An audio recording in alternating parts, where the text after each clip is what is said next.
Hi dear children, I hope you all are safe at home and also you are just enjoying the online classes.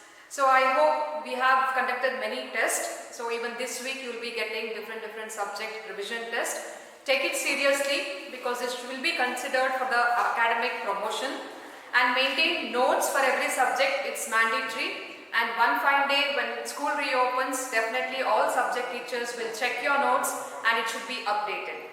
So dear children, in the last class we discussed about why should we avoid wastage of food, and we discussed many key points like to have just small servings and bring only necessary materials to home, all those things. And you know that we are so lucky that we are getting 3-time meal per day, and there are many people outside who are starving and having only 1-time meal per day. So dear students, kindly make a practice of helping the poor, the people who are in need. So in this class we are going to discuss about the types of food preservation. That is, the different types of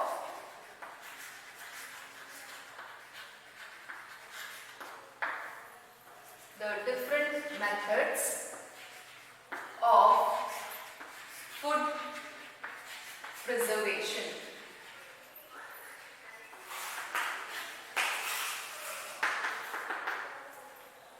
So, first question we have to discuss is why should we preserve food? As I have explained you in my earlier classes that different food items will have shelf life. So, what is this shelf life? Some food items can be preserved for more number of days, that is months together, like rice or cereals, pulses, etc. But some food items which contains moisture in that or water content, it can't be stored for maximum days, and they are very perishable. That is, in short period of time they'll get spoiled. So what are the different methods so that we can adapt to preserve food? First thing is refrigeration.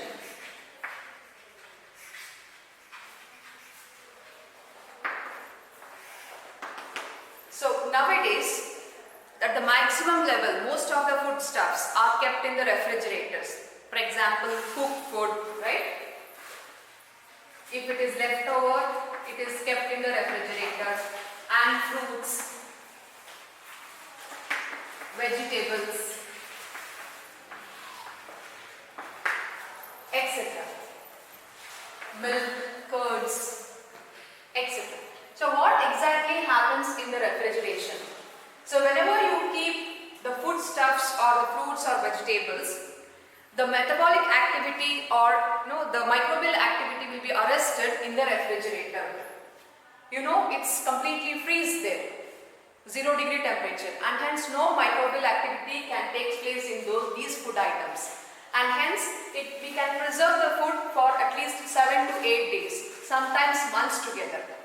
So according to me, of course, we have to make use of the technology, but still to be more healthier, our traditional methods like our old forefathers, or say my grandmother or something, or her grandmother, they were not using these refrigerators, because as I told you earlier, there are CFC, that is chlorofluorocarbons, installed in the refrigerator. It's not much healthier to keep in the fridge and all of a sudden just bring it out and have it, isn't it? So what my suggestion is, we can't stop using this technology, but we can minimize it, isn't it so?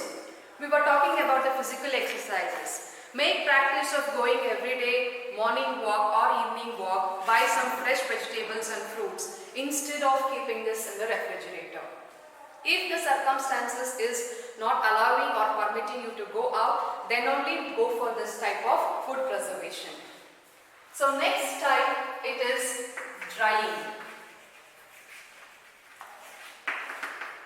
So this is the oldest tradition method of food preserving. Most probably like fish, meat, and even some cereals, etc. They are exposed to bright sunlight, that's the sun rays. What exactly happens in the process of drying is, the moisture content or the water content which is present in that food item will be removed. by the excess heat of the sun rays, so that it can be kept in the containers for many days, and that's what happens in the drying process. Next we have pickling. So that is by using oil and some spices.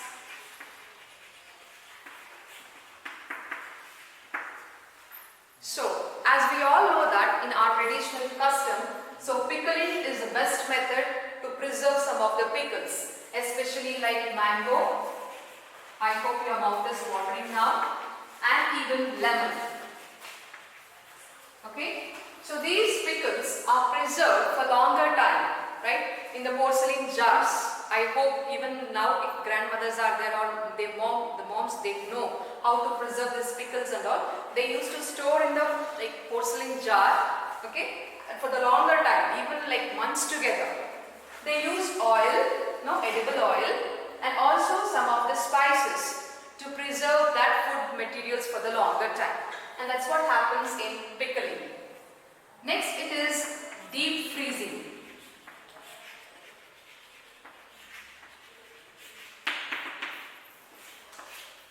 This type of method of food preservation is practiced for preserving meat and different types of fishes. In the refrigerators there will be a counter that is deep freezer. If you just press that button, it just defaults into the deep freezer, and where if you keep meat and fishes, especially these foodstuffs, it will be stored for longer time, and hence it becomes solidified, just like ice cubes. So this method is followed in deep freezing, and later when you just remove this meat or fishes out of the deep freezer, just keep it for some time so that it has to attain to the room temperature, then you can use those edible food items. Fifth, we have canning and bottling. So what exactly happens in this canning and bottling is, for example, in jams and different types of sauces, say tomato sauce or mixed vegetable sauce or any fruit sauce, right? So what exactly happens in canning and bottling? Jams and the sauces or any of the liquids, they are filled in airtight containers, so no air or water will enter to that foodstuff and start the microbial activity and spoil the food item.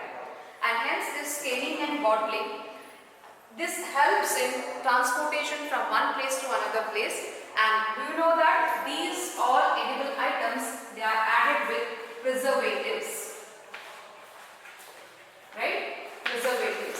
So that if any chances of they come in contact with moisture or air, even then this preservatives help in preserving from the spoilage of the food. So dear students, today we discussed about the different methods what we use to preserve food for longer time. First is the refrigerator, right, where you can cook food, fruits, vegetables, milk, curd, everything is kept. And next it is drying, that is the removal of the moisture content or water content from the foodstuffs. Especially this method is followed to keep fish, meat, cereals, etc. And then pickling method, that is using of edible oil and some spices, especially the pickles of mango and lemon. Then it is deep freezing, where the food stuff will just transfer to the solid state. Then that is the meat and fishes. Next it is canning and bottling, that is preferably for jams, sauces, and also during the transportation, they'll be adding preservatives, so that even they come across some air or water content, these preservatives help in spoiling of the food, preserving that is a spoilage. So dear children, I hope you have understood what are the different methods to make use of this. As I told you earlier, that is certain technologies of course we have to use, but when it comes to health concern, go for health benefits and we can maximize certain things. I hope you understood today's topic. Meet you in my next video. Thank you.